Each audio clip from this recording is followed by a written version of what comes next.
Hello friend, अस्सलाम वालेकुम। Welcome back to my YouTube channel. कैसे हैं आप सब?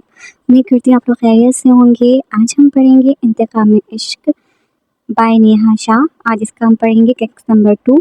उम्मीद करती हूँ आप लोगों को ये नावल अच्छा लग रहा होगा। ये मेरे हिसाब से एक फैमिली बेस्ड नावल है, गैंगस्टर बेस्ड है और एक एक प्यारी सी क्यूट सी हसीन सी कॉनन हमारी वो हीरोइन है जिस पे बहुत ज़्यादा जुल्म होते हैं, जो कि उसकी फैमिली पे बहुत जुल्म करते हैं।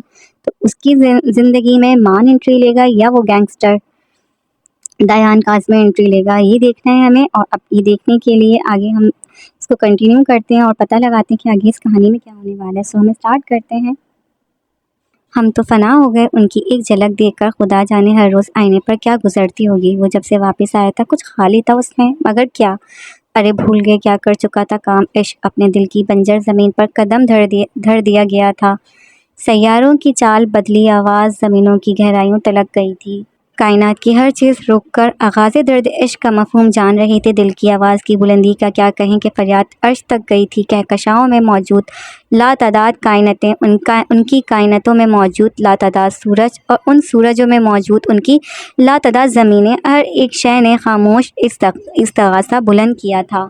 मान ने लाख अपनी सोचों को झटकने की कोशिश की थी, मगर उसकी नशीली आंखें माँ खानों को भी पिला देती थीं। वो ठाठी साला पुरकशिश मर्द जिसे आज तक किसी औरत की चाह नहीं हुई थी, आज वो जालिम हसीना उस सियासतदान को अपनी आंखों से लूट चुकी थी। मान की नज़रें सामने सोफे पर पड़े कुर्ते पर गई थी जिस पर उपटन लगा था। दिल शिद्दत से पहलू में धड़का था। मान, ये क्या हो रहा है तुझे? क्यों वो तेरे हवासों पर सवार हो रही है? वो खुद को खुद ही कोस रहा था। वो जादूगर है, उसने एक नज़र उठाकर ही असीरे नज़र कर लिया है। जब वो मुकम्मल हासिल होगी तो कैफियत दिल की क्या होगी? वो अपने अंदेशे खुद ही टटोल रहा था, जबकि वाकिफ तो था कि इश्क किसी का सगा नहीं। वो रुक रुक कर कुन खंजर से ज़रबे लगाता है। उसने अपने दोस्त को फ़ोन किया था जो कि डॉक्टर था। हाँ मान बोल, खैरियत? इस वक्त फ़ोन किया? दूसरी जानिब से मसरूफ़ आवाज़ आई थी। शायद मुकाबिल इस वक्त क्लिनिक में था। मुझे तेरी मदद चाहिए, फैज़ीमान ने धीमी आवाज़ में कहा। क्या हुआ मान, सब ठीक तो है? ठीक है, मुकाबिल परेशान हुआ था। मैं नहीं ठीक, वो मेरे दिमाग में रच बस गई है। कोई दवा दे दे यार, हिजरे फ़राक पड़ता जा रहा है। उसने जैसे थक कर कहा था। तू किसकी बात कर रहा है? फैज़ी ने तफ्तीशी अंदाज में पूछा। उसे जो लग रहा था उससे उसकी तस्दीक होने पर वो मिठाइयाँ बांटने का इरादा रखता था। वही जिसकी झील सी गहरी गहरी नशीली आंखें इस सियासतदान का सुख चैन छीन चुकी हैं। वो अब आंखें मूंदे एक हाथ दिल पर रखे जैसे वहाँ छुपे नक्शे यार को हिफ्ज़ करना चाहता था।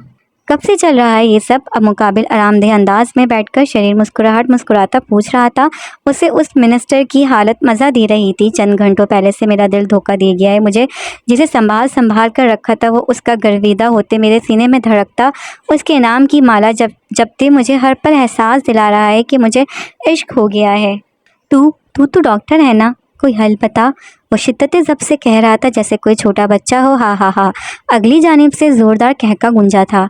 मिनिस्टर साहब, आपको एक बेहद हसीन बीमारी ने अपने लपेट में ले लिया है। आप मरीज़ इश्क हो गए हैं। ये बंदा नाचीज़ नहीं बल्कि आपका तबीब कोई और है, फैज़ी ने पुरसुकून अंदाज में कहा। मुझे वो चाहिए, मगर मुझे छोड़ा। अगर मोहब्बत की है तो उसे ओन करना सीख। किस्मत पर बात बुज़दिल छोड़ते हैं। अब अगर मर कर तुझे मोहब्बत हो ही गई है तो मान जा और उसे हक़ ज़ौजियत में ले, वरना कहीं देर ना हो जाए। मुकाबिल ये कहता फ़ोन काट गया था, मगर वो उसे ज़ल्ज़लों की ज़द में छोड़ गया था। अगर वो शादीशुदा हुई या किसी भी वजह से मेरी ना हो सकी तो?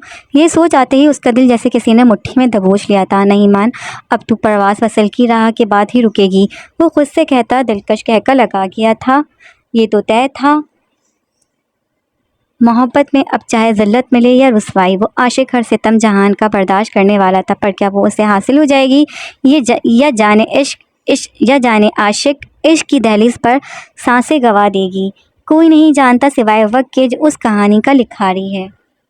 आपकी बातें कब से ज़रूरी हो गई? दानिश की ज़ुबान में खुजली हुई थी, मगर मान की आंखों में देखते उसका निवाला हलक में अटका था। छोटे पैकेट, तू अपनी ज़ुबान बंद रखो वरना काटने में देर नहीं लगाऊंगा, मान ने कांटा उठाकर वार्न करने वाले अंदाज में कहा।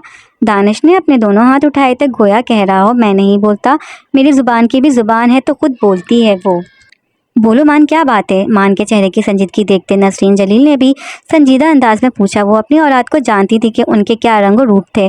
ماما مجھے شادی کرنی ہے۔ مان کی بات سنتے دانش کے منہ سے چائے کا فوارہ نکلا تھا اور نسرین بیگم کو تو باقاعدہ اس کی کمر سہلانی پڑی تھی۔ السلام علیکم ماما۔ وہ ڈائننگ روم میں داخل ہوتا اپنی کرسی پر بیٹھا تھا۔ وعلیکم السلام میرا شہزادہ، انہوں نے بے انتہا محبت سے جواب دیا تھا۔ وہ سنگل مدر تھی، ان کی طلاق ہو چکی تھی، مگر انہوں نے بہت محنت سے ان دونوں کو پروان چڑھایا تھا، جس کا صلہ آج ان کی تربیت میں دکھائی دیتا تھا۔ ماما مجھے آپ سے بات کرنی ہے، بہت ضروری، ماں نے غیر معمولی سنجیدگی سے کہا تھا۔ چلیں دیگیں بانٹیں، اب کے سیاستدان کو بھی جوانی کے پرزور تقاضوں نے شادی کے لیے منا لیا ہے۔ دانش بیچارے کو کہاں خیال تھا اپنی عزت کا، وہ بولا تھا اور ساتھ ہی پڑنے والا تھپڑ نے اسے سمم بکم کیا تھا۔ اچھا بس دوبارہ مت شروع ہو تم دونوں، انہوں نے دونوں کو جھاڑ پلائی تھی۔ میں لڑکی ڈھونڈوں؟ میں ڈھونڈ چکا ہوں اور آج ہی ہم اس کے گھر نکاح کی بات کرنے جا رہے ہیں۔ وہ ان کی بات بیچ میں کاٹتا فرفر بولا تھا، گویا مان نہیں توتا ہو۔ او ہو، رہا نہیں جاتا، تڑپ ہی ایسی ہے، دانش نے دانت نکالتے کہا تھا۔ چھوٹے پیکٹ، تو پھر بولا، مان نے دانت کچکچاتے کہا، جبکہ خود کے لیے چھوٹا پیکٹ سنتے ہمیشہ کی طرح دانش نے منہ پھلایا تھا۔ وہ تو ٹھیک ہے، پر لڑکی کون ہے، کہاں رہتی ہے، کچھ تو بتاؤ۔ دانش نے بولنے کے لیے منہ کھولا ہی تھا کہ نسرین بیگم نے اس کے منہ پر ہاتھ رکھتے اسے خاموش کروایا تھا، جسے دیکھتے مان کی ہنسی چھوٹی تھی۔ اس کی سالی ہے، محبوب انکل کی بیٹی کونین۔ اس کا نام لبوں پر آتے ہی مان کے لہجے میں الگ قسم کی مٹھاس بھر آئی تھی۔ اس کا معصوم خوبصورت چہرہ آنکھوں کے سامنے لہرایا تھا۔ اس نے آنکھیں بند کرتے اس پری پیکر کو چھونا چاہا تھا، مگر منظر ہوا میں تحلیل ہو گیا تھا۔ مطلب میری سالی، اور یہ کب ہوا، مجھے بتایا بھی نہیں۔ دانش اچھل کر ٹیبل پر اس کے سامنے بیٹھا تھا۔ کون سے اسپرنگ فٹ کروائے ہیں تو نے جو تیری جان کو سکون نہیں ہے بندر، مان نے کلس کر کہا تھا۔ وہ پہلے ہی پریشان تھا کہ کہیں وہ کسی اور کی نہ ہو، اور اوپر سے یہ آفت کی پڑکال۔ چھوٹے پیکٹ سے اب بندر، ہائے ہائے اپنا دانش میاں، کرپٹ سیاستدان۔ دانش نے منہ بسوڑتے ہوئے کہا تھا، یہ تم دونوں چپ ہو گئے کہ اٹھاؤں جوتی؟ نسرین بیگم نے دونوں کو گھوڑا تھا۔ یہ اچانک سے کیا ہوا مان کہ تمہیں شادی کرنی ہے اس سے، اور ویسے بھی ابھی 1-2 دن تک بات نہیں ماما یار، ہم آج ہی جائیں گے اور نکاح کی ڈیٹ فائنل کر کے آئیں گے۔ وہ پھر سے ان کی بات کاٹ گیا تھا۔ اتنی جلدی کیسے مان بیٹا، دانش کا نکاح ہو جانے دو، میں کرتی ہوں ان سے بات، انہوں نے رسانیت سے کہا۔ نہیں باما، سمجھنے کی کوشش کریں، میں نے جب سے اسے دیکھا ہے میرا دل اپنی جگہ پر نہیں ہے، سانسیں رات سے دن میں اٹک رہی ہیں، یہ سوچ کر کہ کہیں وہ کسی اور کی نہ ہو۔ اگر وہ ہوئی بھی تو میں اسے آزاد کروا لوں گا، مگر وہ مجھے ہر حال میں اپنی دسترس میں چاہیے۔ میں اس کی آنکھوں کا اسیر ہو گیا ہوں، مجھے اس کی معصومیت قتل کر چکی ہے۔ وہ اب آنکھوں میں محبت کے دیپ جلائے، ان کی آنچ لیے غیر مرئی نقطے پر نظریں جمائے اس کا تصور کرتے بول رہا تھا۔ وہ دونوں حیران در حیران اسے دیکھ رہے تھے، جیسے وہ دنیا کا 8واں عجوبہ ہو۔ یقین نہیں ہو رہا تھا کہ یہ وہ عورتوں سے الرجی کا شکار بندہ تھا جو آج ایک لڑکی کے لیے ہی محبت کے گیت گا رہا تھا۔ وہ میری ہے، صرف میری، وہ مجھے اپنا غلام بنا گئی ہے۔ صرف ایک رات میں ہی میں پسندیدگی سے پیار سے محبت، اور محبت سے عشق کی دہلیز پر قدم رکھ چکا ہوں۔ اب منزل وہی ہے، چاہے کچھ بھی ہو جائے۔ اس کے لہجے میں ایک جنون کا عنصر نمایاں تھا، اس کی آنکھیں ہر حد کو تجاوز کرنے کی گواہی دے رہی تھی، جیسے ابھی خبر ملی کہ کونین اس کی نہیں تو وہ پوری کونین کی ہر چیز کو تباہ کر دے گا۔ دونوں کو اس کے جنون سے خوف آ رہا تھا۔ آج پہلے اس کے لہجے میں اس طرح کی تپش اور ضد تھی۔ ویسے سچی بتائیں ماما کہ کیا کھا کر پیدا کیا تھا ان کو؟ دانش نے رکش بھری نظروں سے اسے دیکھا تھا۔ ہر چیز میں یہ سیاستدان میرا مطلب بازی لے جاتے ہیں۔ دانش نے فوراً سے پہلے تو توصیح کی تھی کہ کہیں سچ میں اپنے بھائی کو تایا بنانے سے بھی نہ رہ جائے۔ یہ اس سوچ نے اسے جھرجھری لینے پر مجبور کر دیا تھا۔ اگر انہوں نے انکار کر دیا تو؟ نسرین بیگم نے اپنا خدشہ ظاہر کیا تھا۔ کیوں، کوئی جواز نہیں بنتا، اور وہ تو ویسے بھی چاہتے تھے کہ اپنی کسی بیٹی کا رشتہ دے دیں تو ان کو کیا مسئلہ ہوگا، اس نے ملائمت بھرے لہجے میں کہا۔ مگر پھر بھی مجھے سوچنے دو، انہوں نے دھیمے مزاج سے کہا۔ میں ایک مشورہ دوں؟ دانش صاحب پھر بولے تھے۔ مان نے گردن گھما کر اسے سر سے پاؤں تک دیکھا تھا، جبکہ اس کے اس انداز پر دانش گڑبڑایا تھا۔ ویسے ماما اس سے مشورہ لے لیں، مان نے بے انتہا سنجیدگی سے کہا تھا کہ دانش میاں تو چوڑے ہو کر ٹیبل پر پھیل ہی گئے تھے، کیونکہ چن کر ہر غلط فیصلے پورے ایٹیٹیوڈ سے کرنے کا اس کے پاس 25 سالہ تجربہ ہے۔ مان نے دل جلانے والی مسکراہٹ کے ساتھ کہا تھا۔ دانش جو ابھی صحیح طرح سے پھیلا نہیں تھا کہ اس کی بات پر منہ بسوڑ کے رہ گیا تھا۔ نسرین بیگم تو اپنا سر پکڑ کے رہ گئی تھی۔ करप्ट सियासतदान दानिश ने फिर से उस ईमानदार मिनिस्टर को करप्ट कहते मान को आग लगाई थी। मामा अगर वो लोग इनकार करते हैं ना तो उसकी भी शादी कैंसिल, मैं उसे उठा कर ले आऊँगा। माँ ने जैसे बात ख़त्म की थी दानिश के तो सर पे लगी और तलवों पे बुझी थी। उसने मुंह खोलते अपने भाई कम दुश्मन को घूरा था, जिसका काम अज कम मान पर तो कोई फ़र्क नहीं पड़ा था। मैं पहले ही कह रहा हूँ, ऐसा वैसा कुछ भी हुआ तो मेरे बच्चों की बददुआ लगेगी। भाई पहले ही तरस तरस कर बीवी नसीब होने जा रही है।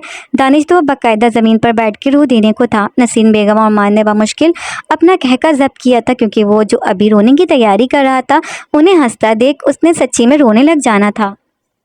एक मिनट, तुम्हारे कौन से बच्चे? मान ने आईब्रोज काते पूछा।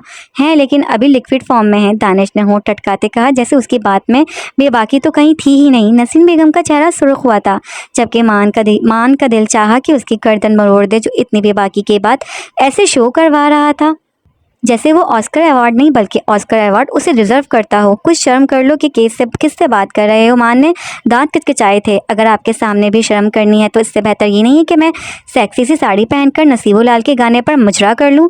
दानिश ने नाक से मक्खी उड़ाई थी। तू मान ले बेटा, तेरे में औरतों की मिकदार ज़्यादा अमाउंट में पाई जाती है। उसकी बात सुनते नसीन बेगम के साथ साथ दानिश खुद भी हंस दिया था और अब डाइनिंग रूम उन दोनों के उनके खैकों से गूंज रहा था। मगर देखना ये था कि ये कहके कब तक रहने थे, क्योंकि वक्त की नज़र अपने अगले शिकार पर पड़ चुकी थी और कहते हैं नज़र से ज़्यादा गाजिब कोई नहीं। वो इस वक्त कोनैन के घर में मौजूद थे। सब घर वालों ने परेशानी से उनकी बात सुनी थी। कोनैन और मान की शादी तो वो कभी नहीं सोच सकते थे। ये बात चची के तन बदन में आग लगा गई थी। सफ़ेद बोस्की की कल्फ लगी शलवार कमीज पर काली मर्दाना शॉल लिए मान अली कुर्सी पर एक टांग मुसलसल झुला रहा था। ना उम्मीदी तो उसे हरगिज़ नहीं थी। वो सोच कर आया था अगर वो ना माने तो वो उसे उठवा लेगा, मगर होना तो उसे उसी का था, चाहे फिर जो मर्जी हो। मान अपनी मोहब्बत से दस्तबरदार नहीं होने वाला था। देखें, हम कदर करते हैं आपकी चाहत की, मगर ऐसा नहीं हो सकता, कोनैन के ताया ने संजीदगी से कहा। वो 4 भाई और एक बहन थी। सबसे बड़े अफजाल अहमद थे, जिनकी शादी उनकी चचाजाद शमीम बेगम से हुई थी। उनका एक ही बेटा था जो कल अमेरिका से आने वाला था। दूसरे महबूब अहमद थे, जिनकी शादी उनकी पसंद से उनके दोस्त की बहन कोमल बेगम से हुई थी। उनकी 2 बेटियां थी, एक इजाब जहरा जो कि अब इस दुनिया में नहीं थी और दूसरी 18 साल कोनैन जहरा। कोमल बेगम का 4 साल पहले इंतकाल हो चुका था और महबूब साहब ने दूसरी शादी अपनी बेटी कोनैन की देखभाल के लिए साजिदा बेगम से की थी, जो खुद भी तलाक याफ्ता थीं। और उनकी 2 बेटियां थीं जो कोनैन से बड़ी थीं। वो फिर 2 छोटे चचा थे और एक फुप्पो थी। वो सब एक ही घर में रहते थे, जो काफ़ी बड़ा था। उनका आबाई घर था। उनकी बात सुनते मान का चेहरा संजीदा हुआ था। वो उसकी नहीं हो सकती थी, ये लफ्ज़ वो अपने दिमाग से मिटाकर आया था और अब वो सिर्फ उसकी थी हर हाल में। मान कुर्सी की टेक छोड़कर आगे हुआ था। इस वक्त ड्राइंग रूम में सब मौजूद थे सिवाय कोनैन के। उसने डायरेक्ट महबूब साहब को मुखातिब किया था और बिना किसी डरो खौफ के उनकी आंखों में आंखें डालकर कहा था, अंकल, अगर मेरा कोई खिलौना टूट जाता था ना तो मैं उसे भी हमेशा अपने पास रखता था। ये तो फिर मेरी मोहब्बत है, वो मेरी है, चाहे फिर जो भी हो। सब उसे आंखें फाड़े देख रहे थे। उन्होंने कभी नहीं सोचा था कि बज़ाहिर रूपदार और मगरूर दिखने वाले शख्स का ये रूप भी होगा। उन्हें कोनैन से रश्क तो नहीं, अलबत्ता हसद ज़रूर हो रहा था। देखो मान बेटा, हम आपकी बहुत इज्जत करते हैं, इसका मतलब ये नहीं कि आप कुछ भी बोलें, ताया ने अभी भी संजीदा अंदाज में कहा। हा हा हा। उनकी बात सुनकर मान का कहका ड्राइंग रूम में गूंजा था। अरे आपने तो आज तक उसे हमारे सामने नहीं किया, वरना थी तो उस घर की बेटी छुपा के क्यों रखते थे? वो अब अगले पिछले हिसाब निकाल रहा था। दानिश उसके साथ ही संजीदा और सुपाट चेहरा लिए बैठा था। शाजिया की नज़र उस पर थी, मगर उसने एक बार भी उसे नहीं देखा था और यही बात उसके इज़्तिराब में इजाफा कर रही थी। उस सब से आपका कोई लेना देना नहीं, वो हमारी बेटी है और हमें उसके लिए ये रिश्ता कबूल नहीं। उन्होंने गोया बात ख़त्म की थी। ठीक है, फिर हम मेरे रिश्ते से भी इनकार करते हैं, ये दानिश की आवाज़ थी जिसने वहाँ मौजूद हर शख्स को सकते में डाल दिया था। शाजिया तो यूँ थी कि बदन काटो तो लहू नहीं। माँ ने भी अपने भाई की जानिब देखा था, जो उसके लिए अपनी मोहब्बत कुर्बान कर रहा था। ये क्या कह रहे हो दानी? शाजिया उसके मुकाबिल आई थी। वही जो सुना है, कहो तो लिख के दे दूं। उसकी बात पर जहां बाकी सब सटपटाए थे, वहीं मान ने तासुफ से उसे देखा था, जिसे इतने गंभीर मामले में भी झुकते सूझ रही थी। कहा गए फिर तुम्हारी मोहब्बत के दावे जो तुमने मुझसे किया करते थे, आज एक 2 टके की लड़की के लिए तुम मुझे ठुकरा रहे हो। वो अपने हवास खोती चीखी थी। दानिश ने नागवारी से उसे देखा था। पहली बात जुबान संभालो, मेरी होने वाली भाभी के बारे में बात कर रही हो, और दूसरी बात, वो उंगली उठाकर कतई अंदाज में कह रहा था, मगर उसकी पहली बात ही मिनिस्टर साहब को जो गुदगुदी करवा गई थी। उसका दिल चाहा अपने छोटे पैकेट का मुंह चूम ले। तुम्हें क्या लगता है तुम्हारी 1 साल की मोहब्बत के लिए मैं अपने भाई की 25 साल की मोहब्बत को मलियामेट कर दूंगा? उसने इस तंजाया अंदाज में पूछा। तो मान भाई ने कौन सा अपने 30 साल सर्व कर दिए हैं मोहब्बत में? शाज़िया ने कलस कर कहा था। मुकाबिल की बात उसके सर पर लगी और तलवों पे बुझी थी। दानिश का दिल चाहा कि अपना सर पीट ले। महबूबा और भाई के दरमियान बेचारा वो बिन बात के पीस रहा था। उसने अफसोस भरी नज़रों से मान की जानिब देखा, जिसने वाकई में एक रात में मोहब्बत से इश्क और इश्क से जुनून का सफ़र तय करते आशिकी की मिसाल कायम की थी। उसके ऐसे देखने पर मान ने नाक से मक्खी उड़ाई थी। किसी को समझ नहीं आ रहा था कि मामला संगीन है या फिर मज़ाया। अभी कोई कुछ कहता कि मान की हतमा आवाज़ गूंजती है, मेरा फैसला साफ है, शादी होगी तो सिर्फ कौनैन से। वो सबकी जानिब देखते पुरसुकून अंदाज में कह रहा था, क्योंकि मेरी ज़िंदगी का हर ख्वाब, हर दुआ, हर सांस उसके नाम लिखी जा चुकी है। मैं दुनिया से लड़ भी सकता हूँ और जीत भी सकता हूँ, मगर अपने प्यार का सौदा कभी नहीं करूँगा। उसकी आवाज़ उस खामोशी में गूंज रही थी। उसकी आंखें उस बात की सदाकत की तस्दीक कर रही थीं। सब खामोश थे। वो आहिस्ता से कदम महबूब साहब की जानिब बढ़ाता है, आंखों में गुस्सा और होंठों पर मुस्कुराहट लिए। कमरे में सन्नाटा छा गया था। वो दोनों हाथ कमर पर बांधकर उनके सामने रखता है। कौनैन महबूब अहमद, कौनैन मान अली बनेगी, और जो मेरे रास्ते में आएगा अपना नुकसान का खुद जिम्मेदार होगा, क्योंकि मिनिस्टर मान अली से कोई नहीं जीत सकता सिवाय कौनैन के। उसका जिक्र करते उसके लहजे में दुनिया जहाँ की मोहब्बत आ समोई थी। सब हैरान दर हैरान खड़े थे। हाँ, वो वाकई में उस असर रसूख रखने वाले शख्स से नहीं लड़ सकते थे।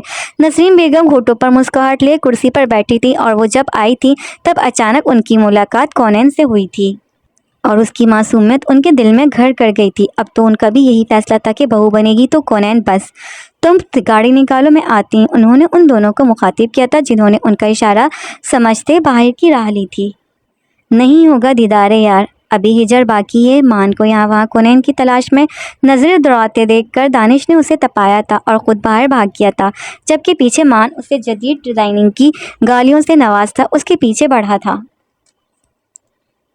देखिए भाई साहब, ये जो दुनिया है ना बड़ी जालिम है। ये रिश्ता टूटने पर ये जो इल्ज़ाम तराशी करती है वो बर्दाश्त नहीं होती। तो आपकी बेटी का तो निकाह होने वाला है, बाकी आप समझदार हैं। देखें, उम्मीद करती हूँ शाम तक आप हमारे हक़ में फ़ैसला सुनाएंगे, वरना मैं अपने बेटे को जानती हूँ, शादी तो वो उससे कर लेगा, मगर फिर भी शाज़िया की तरफ माजरत होगी। मैं चलती हूँ। अपना फ़ैसला सोच समझ कर मुझे फ़ोन पर बता दीजिएगा। अल्लाह हाफ़िज़। वो ये कहती वहाँ से निकलती चली गई थी, जबकि पीछे वो सब सकते में थे, क्योंकि अपने ही घर में वो अपनी ही अच्छी खासी तजलील करवा चुके थे। कौनैन अपने कमरे में बैठी थी, उस बात से बेखबर कि उस मासूम पर अब कौन सी क़यामत ढाई जाने वाली थी। बाहर से आते शोर की आवाज़ सुनकर वो ड्राइंग रूम की जानिब बढ़ी थी, और यही उसकी सबसे बड़ी गलती थी। शाज़िया और चच्ची ने उसे देखते ही उस पर टूट पड़ी थी, जबकि वो हक्की बक्की उन्हें देख रही थी। उसने क्या किया था वो नहीं जानती थी। शाज़िया ने आगे बढ़ते उसे बालों से पकड़ते उसके गालों पर एक साथ 54 थप्पड़ मारे थे। कौनैन लड़खड़ाकर ज़मीन पर गिरी थी। तेरी वजह से हुआ है बज़ात औरत, वो मुसलसल उसे मारती चीख रही थी। मामा मैंने क्या किया है शाज़िया आपी? वो अपने हाथों से खुद को बचाती रोते हुए पूछ रही थी। दिल में सवाल था कि क्या माँ की बात ये ज़िंदगी होती है एक बेटी की? सब खामोश तमाशाई बने उसे जुल्म की इंतहा को देख रहे थे। महबूब अहमद की आंखों में पशीमानी थी, इसलिए उनकी बेटी को उनके सामने जालिमों की तरह मारा जा रहा था, बल्कि इसलिए वो उनकी बेटी थी। तूने मेरी बेटी का घर बर्बाद कर दिया। बगैर चच्ची चीखती हुई झाड़ू लाकर उसे बेधड़क मारने लग गई थी। वो ज़मीन पर गिरी उनकी मार खाती मुसलसल खुद को बचाने की कोशिश कर रही थी। क्या वो खुदा से हिसाब नहीं मांगेगी? क्या वो अपने शौहर का गिरबान पकड़कर अपनी बेटी के साथ हुए उस सलूक का नहीं पूछेगी? क्या वो ये नहीं कहेंगी कि तुम सबकी रूह ने नहीं कांपी उस मासूम को जानवर की तरह मारते हुए? बस करो जानवरों, वो मर जाएगी। उसकी ताई तड़पती हुई उसकी जानिब बढ़ी थी। उन्होंने उसे उनसे दूर करते खुद में भींचा था, जबकि बाकी सब ने तनफ्फुर से अपनी आंखें घुमाई थीं। कैसे बाप हो तुम, थोड़ी सी गैरत है तुम में? उन्होंने चीखते हुए कहा था कि कौनैन उनमें छुपी हिचकियों से रोती कांप रही थी। ارے بن ماں کی بچے کو اتنا نہ ستاؤ کہ اس کی فریاد عرش تک جائے۔ وہ خود بھی رو رہی تھی۔ اتنی ہمدردی مارے جا رہی ہے نا تو سنبھال کے رکھیں اسے، جیسی ماں ویسی بیٹی۔ میری ماما کو کچھ مت کہیں، وہ اپنی ماں کے ذکر پر تڑپ اٹھی تھی۔ فحش عورت، بس کر دو، خدا کا خوف کرو، تمہاری بھی بیٹیاں ہیں۔ وہ اس وقت اس کی ماں بنی اس کے ساتھ تھیں۔ وہ ان کا دوپٹہ زور سے پکڑے کانپتی روتی جا رہی تھی۔ وہ اس وقت دکھ کی تفسیر معلوم ہو رہی تھی۔ سوچو جب مان کو پتہ چلے گا کہ تم نے اس کی کونین، انہوں نے اس کی کونین پر زور دیا تھا، یہ سب کیا ہے، وہ تمہارا کیا حال کرے گا؟ ابھی رشتہ توڑنے کی ضرورت کی بات ہے نا، یہ جاننے کے بعد وہ تھکے گا بھی نہیں تم لوگوں پر۔ انہوں نے انہیں آئینہ دکھایا تھا، ہاں یہ تو سچ تھا۔ جب اسے یہ معلوم ہونا تھا وہ قیامت لانے والا تھا، جس کے زیر اثر ان سب کو تباہ ہونا تھا۔ اٹھو میرا بچہ، وہ اسے سہارا دے کر اٹھاتی اسے لیے اس کے کمرے کی جانب بڑھی تھی، مگر وہ رکی تھی۔ ایک نظر انہوں نے محبوب احمد کو دیکھا تھا، نفرت بھری نظر۔ دعا کرو اس کی ماں تم سے حساب نہ مانگے۔ وہ آخری نگاہ ان سب پر ڈالتی پہاڑ کی جانب بڑھ گئیں۔ تو کیسی لگی آپ لوگوں کو آج کی ایپیسوڈ؟ امید کرتی ہوں آپ لوگوں کو آج کی ایپیسوڈ پسند آئی ہوگی۔ تو نیکسٹ ایپیسوڈ کے لیے میرے ساتھ جڑے رہیے گا۔ اگر آپ لوگ میرے چینل پر میرے چینل پر نئے ہیں تو میری چینل کو سبسکرائب کر لیں، بیل آئیکن کو پریس کر لیں اور میری ویڈیو کو لائک کرنا بالکل نہ بھولیں، اور کامنٹ کر کے ضرور مجھے اپریشیٹ کریں۔ آپ لوگوں کو میری آواز میں یہ ناول کیسا لگ رہا ہے؟ ابھی تو بہت انٹرسٹنگ لگ رہا ہے کہ ابھی دوسری ایپیسوڈ میں اتنا مزہ آ رہا ہے، تو پتہ نہیں آگے کیا ہونے والا ہے، تو دیکھتے ہیں آگے کیا ہوتا ہے۔ جب تک کے لیے اللہ حافظ۔